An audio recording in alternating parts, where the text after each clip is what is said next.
Halo, selamat pagi. Perkenalkan, saya Kadek Nita Sumiari, dosen jurusan akuntansi Politeknik Negeri Bali. Saya memiliki bidang keilmuan akuntansi. Pada kesempatan kali ini, saya akan memaparkan materi pengajaran yang dilakukan secara DIA, yaitu Delivery, Interaction, and Assessment.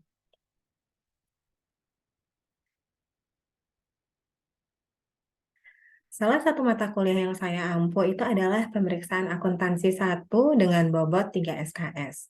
Mata kuliah ini diberikan kepada mahasiswa semester 4 dengan prodi D4 Akuntansi Manajerial.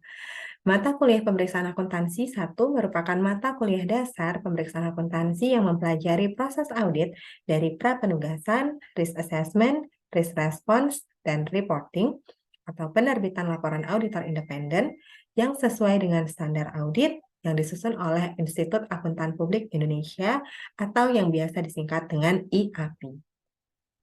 Kemudian kemampuan yang diharapkan ketika mahasiswa telah mempelajari mata kuliah ini adalah yang pertama, mahasiswa mampu memahami audit dan kode etik profesi akuntan publik.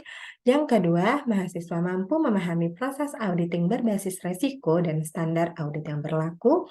Yang ketiga, mahasiswa mampu memahami pengendalian internal entitas dan tingkat materialitas entitas. Yang keempat, mahasiswa mampu memahami sampel audit, asersi, dan bukti audit. Kemudian yang terakhir adalah mahasiswa mampu membuat kertas kerja audit.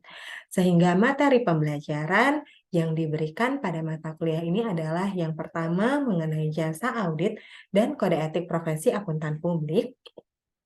Yang kedua, proses auditing berbasis resiko dan standar audit yang berlaku.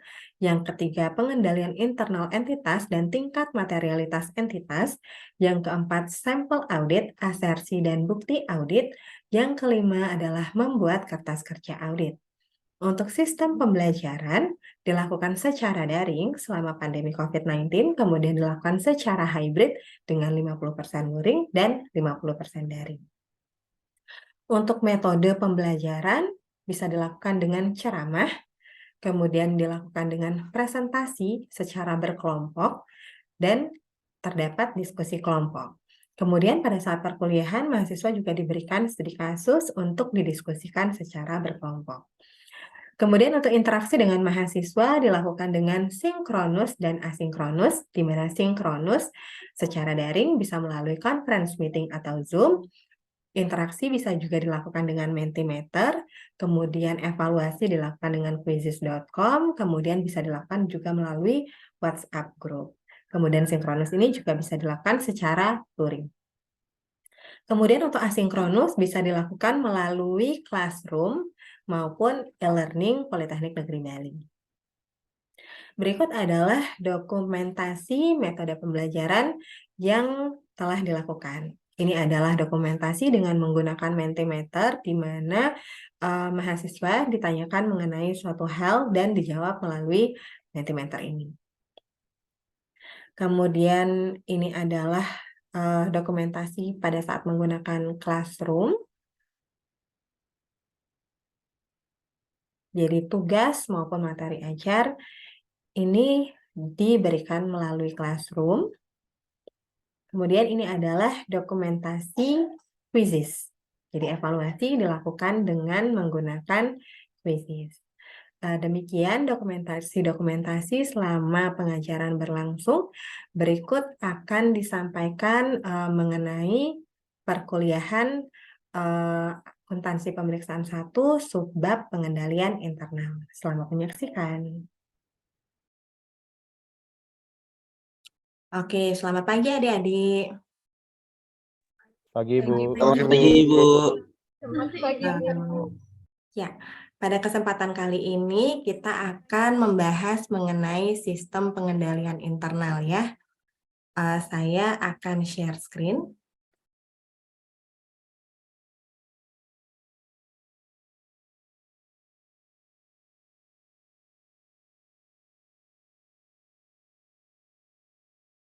Oke.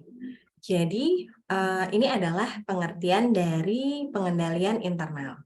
Jadi pengendalian internal itu adalah proses yang dirancang, diimplementasikan, dan dipelihara oleh pihak yang bertanggung jawab atas tata kelola, manajemen, dan personel lain untuk menyediakan keyakinan memadai tentang pencapaian tujuan suatu entitas yang berkaitan dengan keandalan laporan keuangan, efisiensi dan efektivitas operasi, dan kepatuhan terhadap perundang-undangan. Nah, dari pengertian ini, kira-kira nih, menurut adik-adik, penting nggak sih adanya pengendalian internal? Sebentar ya.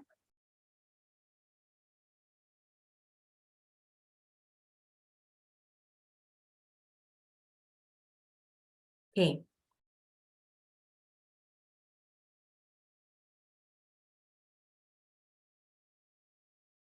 kira-kira nih, apakah pengendalian internal ini penting untuk diterapkan oleh tiap perusahaan? Silahkan adik-adik menjawab melalui menti.com dan masukkan kodenya. Dia bisa jawab sangat penting, penting, cukup penting, atau kurang penting. Sudah ada yang menjawab, sangat penting.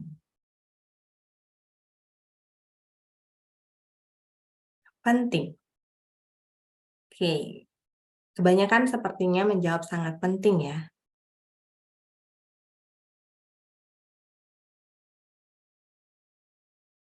Oke, sangat penting. Penting, Bu. Oke.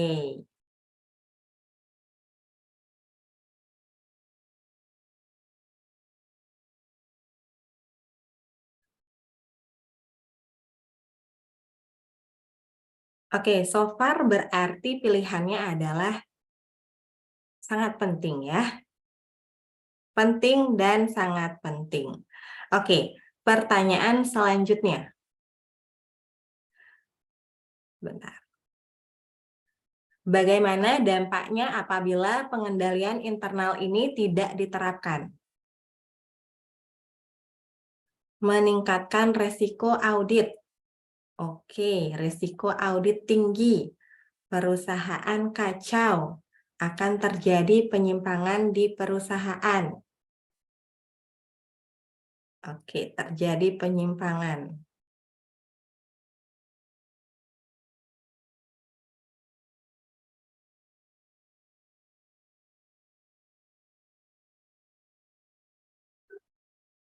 Akan ada salah saji material. Resiko audit tinggi. Kemunduran perusahaan.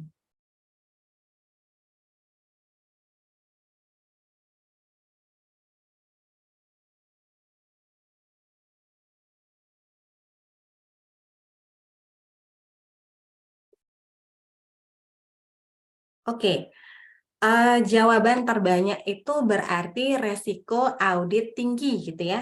Ketika resiko auditnya tinggi, artinya kemungkinan adalah laporan keuangan yang dibuat oleh perusahaan itu tidak sesuai dengan aturan-aturan yang berlaku, atau bisa jadi audit jadi tidak hasil dari opini auditnya menjadi tidak wajar tanpa pengecualian, gitu ya. Oke, saya kembali lagi ke slide. Jadi ini ya, jadi ini adalah tujuan dari dilakukannya pengendalian internal. Yang pertama itu adalah untuk reliabilitas pelaporan keuangan.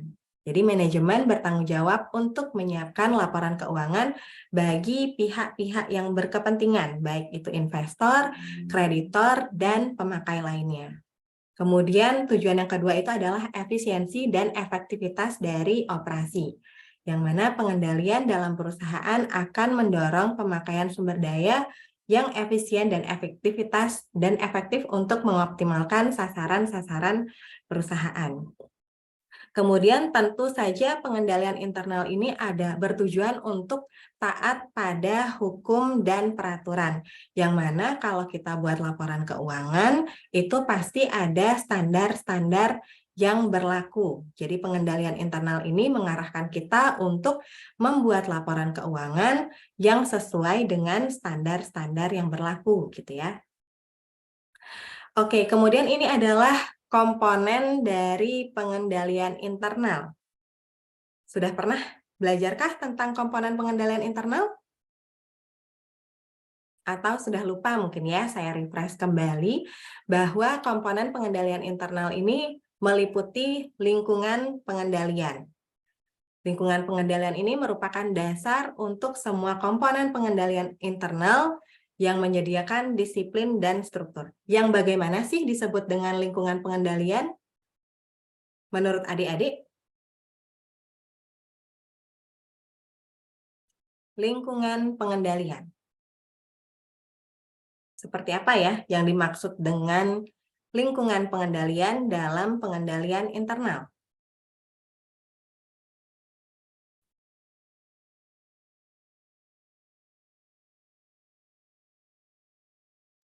Izin menjawab, Bu.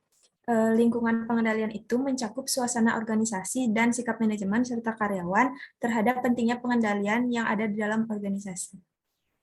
Oke, silahkan sebutkan nama dan nomor absen ya, supaya saya bisa catat sebagai nilai diskusi. Nomor absen 13, Desa Elis. 13, Desa Elis. Oke, lingkungan pengendalian termasuk dari suasana ya, suasana dari perusahaan tersebut gitu ya. Oke, selain itu kira-kira lingkungan pengendalian itu apa sih lagi yang termasuk dengan lingkungan pengendalian?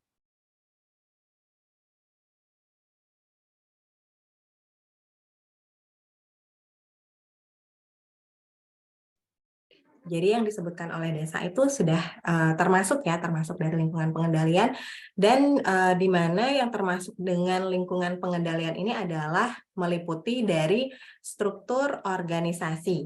Jadi kan struktur organisasi itu juga merupakan salah satu pelaksanaan dari lingkungan pengendalian. Kemudian ada juga yang namanya pemberian wewenang.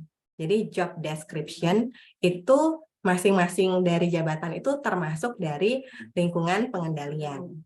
Kemudian ada penaksiran resiko, yang merupakan identifikasi identitas dan analisis terhadap resiko yang relevan untuk mencapai tujuannya, membentuk suatu dasar untuk menentukan bagaimana resiko itu dikelola. Kira-kira contoh dari penaksiran resiko ini seperti apa?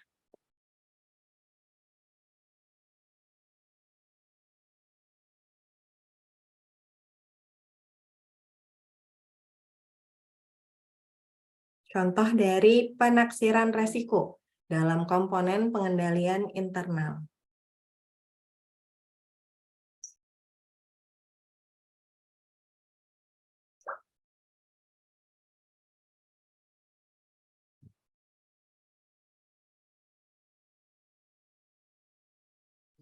Izin menjawab, Bu.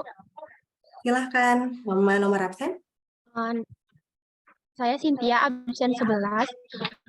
Jadi penaksiran risiko menurut saya itu ada 3, ada inherent risk, detection risk, sama control risk. Oke, ini termasuk dari komponen audit based risk ya. Audit berbasis resiko ya, penaksiran resiko yang disebutkan oleh Cynthia ya. Oke, penaksiran resiko di sini yang dimaksud itu bisa seperti bagaimana suatu perusahaan menyikapi dari perubahan-perubahan yang terjadi di sekitarnya. Misalnya aja, sebelum pandemi kita tahunya work from office gitu ya, kita semua kerja dari kantor. Kemudian tiba-tiba ada perubahan yang terjadi yang menyebabkan sistem yang berlaku atau work from office itu tidak bisa dilaksanakan. Jadi bagaimana sih suatu perusahaan itu mengatasi perubahan tersebut, itu yang dimaksud dengan penaksiran resiko. Sama seperti bagaimana sih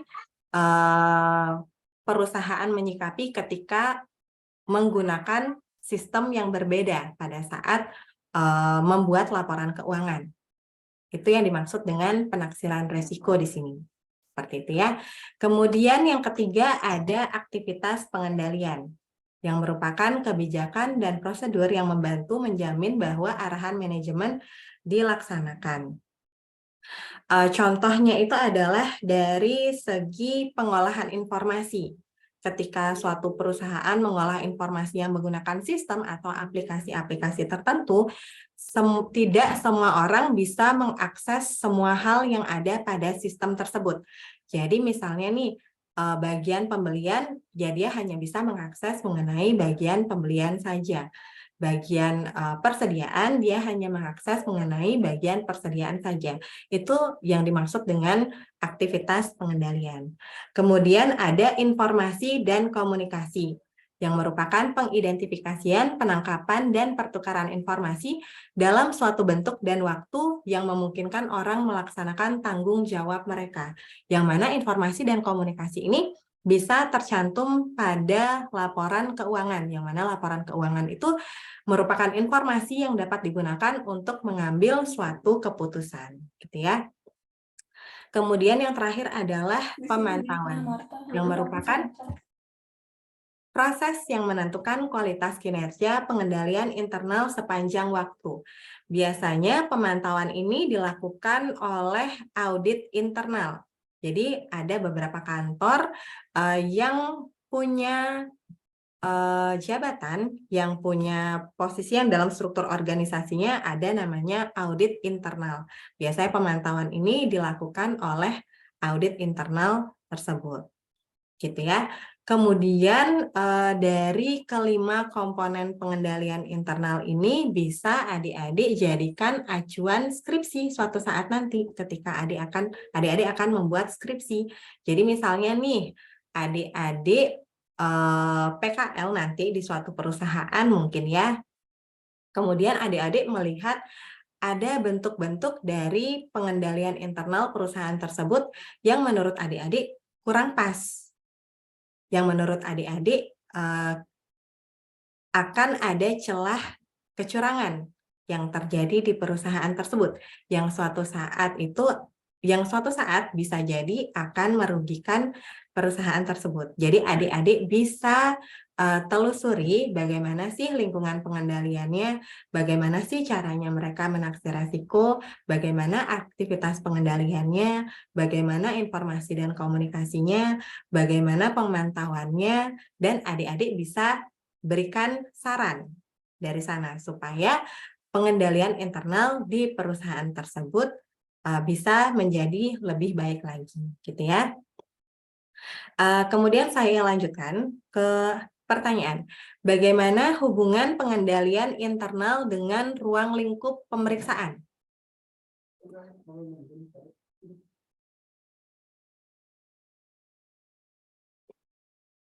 Kira-kira bagaimana? Semakin baik pengendalian internalnya, kira-kira ruang lingkup pemeriksaannya semakin baik juga, Ibu. Ruang lingkup pemeriksaannya semakin besar atau semakin sempit?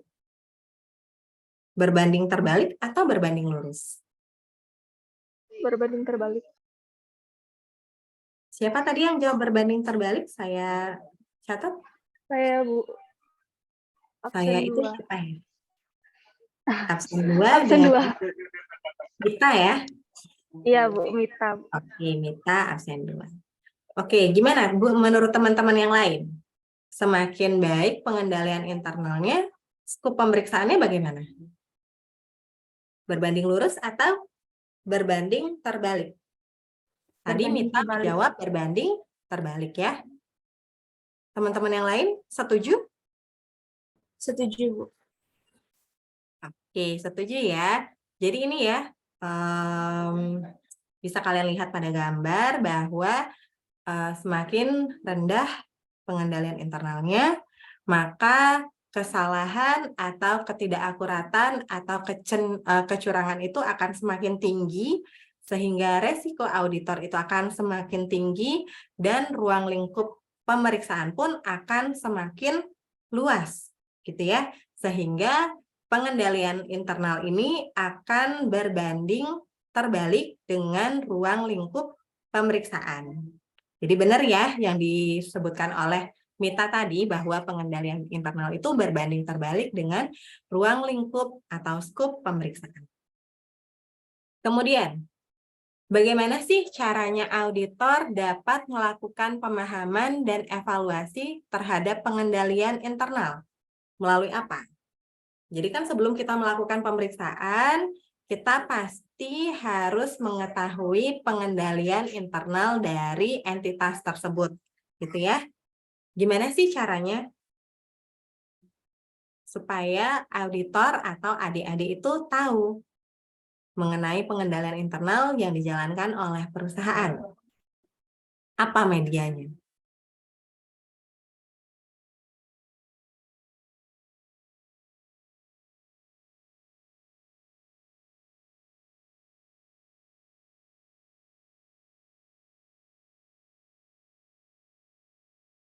Gimana caranya kira-kira? Kalau adik pengen mengetahui sesuatu, kira-kira caranya gimana?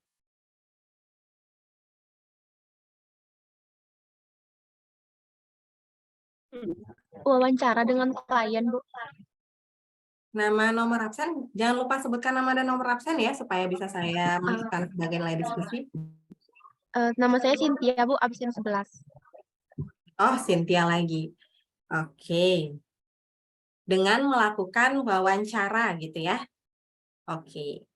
Kalau teman-teman yang lain kira-kira Mengumpulkan bukti tentang rancangan pengendalian internalnya, Bu. nama, nomor absen? Nomor absen 6, Wulandari. Wulandari. Mengumpulkan bukti. Bukti mengenai rancangan pengendalian internal perusahaan tersebut gitu ya. Berarti tekniknya adalah yang satu ada wawancara, yang satu ada dokumentasi gitu ya, mengumpulkan bukti melalui dokumentasi. Jadi ini adalah 3 hal yang bisa dilakukan untuk memahami dan mengevaluasi pengendalian internal suatu entitas. Yang pertama itu adalah internal control questionnaire. Jadi adik-adik sudah menyiapkan beberapa pertanyaan mengenai yang berhubungan dengan pengendalian internal perusahaan. Jadi pertanyaan itu sudah disiapkan secara terstruktur, namun formulir internal control questionnaire ini tidak adik-adik langsung berikan ke perusahaan untuk dicentang-centang atau diisi. Tapi caranya adalah dengan melakukan wawancara tetap ya. Kemudian yang kedua adalah dengan menggunakan flowchart. Jadi menggunakan bagan alir. Biasanya yang udah expert di bidang bagan alir, dia akan lebih gampang untuk mengevaluasi pengendalian internal dari bagan alir. Tapi tidak hanya dengan melihat bagan alir itu saja, tapi tetap juga dengan melakukan wawancara. Gitu. Dan ketiga adalah dengan cara naratif, atau bisa disebut dengan wawancara terbuka ya, mengenai bagaimana sih evaluasi atas pengendalian internal tersebut. Jadi sama nih, ketika adik-adik suatu saat nanti mungkin ya ada yang tertarik untuk membuat skripsi mengenai pengendalian internal ini, ketiga hal ini bisa adik-adik lakukan dalam mengumpulkan data atau penjelasan-penjelasan mengenai pengendalian internal dari perusahaan tersebut, gitu ya. Oke, demikian mengenai sistem pengendalian internal yang dapat saya sampaikan sebagai bahan evaluasi. Silahkan adik-adik mengerjakan kuisis ya. Yang bisa adik-adik lihat di layar. Jadi siapkan perangkatnya ya, boleh menggunakan handphone. Saya start ya adik-adik.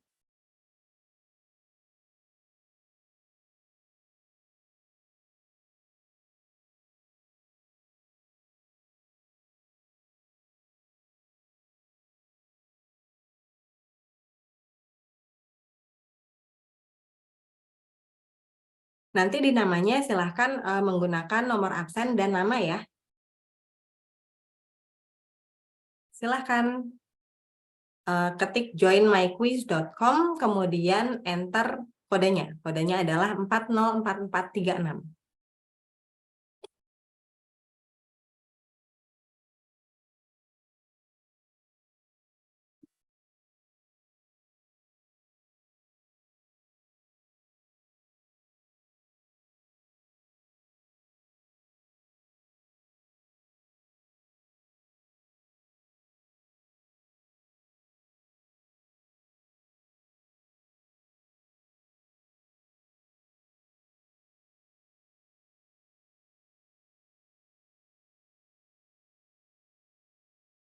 Baru 2 ya yang masuk.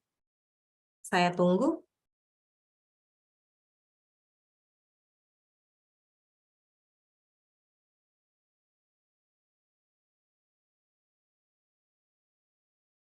Oh ya, kira-kira dari penjelasan tadi masih ada pertanyaan nggak mengenai sistem pengendalian internal?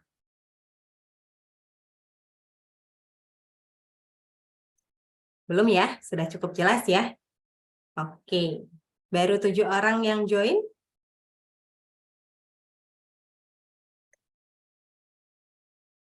8? Ibu izin bertanya, Bu. Untuk format namanya seperti apa, Bu? Nomor absen dan nama.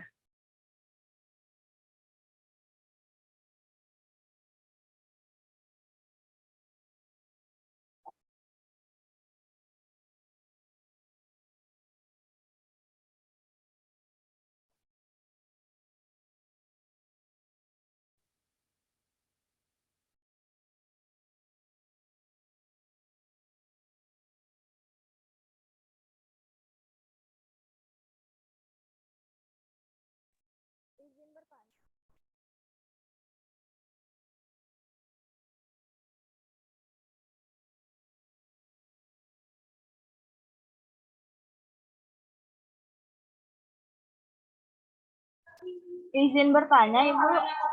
Ya. Jadi di yang auditor dapat melakukan pemahaman dan evaluasi itu kan ada flowchart. Itu flowchartnya itu yang buat perusahaan, terus auditor tinggal memahamin, atau auditornya yang buat flowchart terus sambil memahamin gitu, Bu? Oke, jadi bisa dua-duanya ya. Seandainya perusahaan ternyata sudah membuat flowchart-nya, auditor bisa minta dan bisa menggunakan flowchart tersebut sebagai dasar dari pengendalian internal yang dilakukan oleh perusahaan. Tapi ketika ternyata perusahaan belum mempunyai flowchart dan ternyata auditor itu lebih gampang untuk mendokumentasikan pengendalian internal perusahaan tersebut melalui flowchart, bisa auditor yang membuat flowchart tersebut. Seperti itu ya. Jadi bisa dua-duanya. Jadi ini adalah cara dokumentasi untuk mengetahui pengendalian internal perusahaan.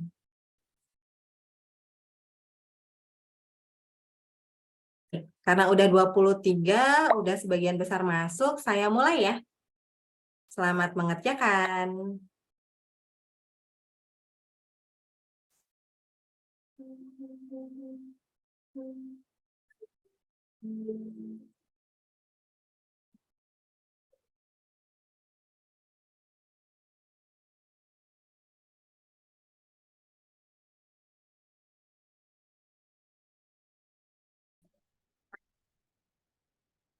Demikianlah pembahasan mengenai pengajaran mata kuliah pemeriksaan akuntansi 1 yang meliputi DIA, yaitu Delivery, Interaction, and Assessment. Demikian yang dapat saya sampaikan. Terima kasih.